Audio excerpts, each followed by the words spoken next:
भीष्म पितामह क्यों चुप होकर द्रौपदी का वस्त्रहरण देखते रहे। दोस्तों, महाभारत का युद्ध अंतिम दौर में था। भीष्म पितामह शरशैया पर लेटे थे। युधिष्ठिर अपने भाइयों के साथ उनके समीप बैठे उनका धर्मोपदेश सुन रहे थे। तभी द्रौपदी बोली, पितामह, मेरी भी एक शंका है। बोलो बेटी, भीष्म ने स्नेहपूर्वक कहा। पितामह, मैं पहले ही क्षमा याचना कर लेती हूं।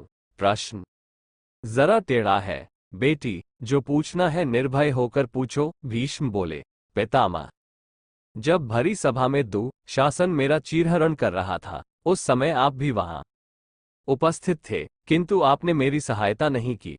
उस समय आपका विवेक और ज्ञान कहाँ चला गया था? एक अबला के चीरहरण का दृश्य आप किस प्रकार देख सके थे? ये सुनकर भीष्म गंभीर हो गए।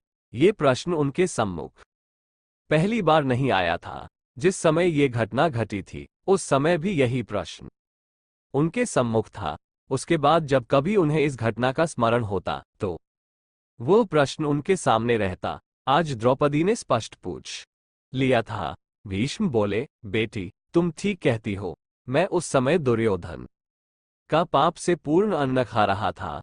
वही पाप मेरे मन और मस्तिष्क में समाया हुआ था। मैं देख रहा था कि अत्याचार हो रहा है, लेकिन उसको रोक नहीं सका।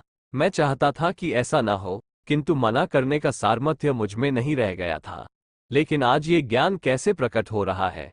भीष्म ने बीच में ही कहा, बेटी, आज अर्जुन के बाणों ने मेरा वह सारा रक्त बाहर निकाल दिया है जिसमें दुर्योधन के पाप के अन्न का प्रभाव था।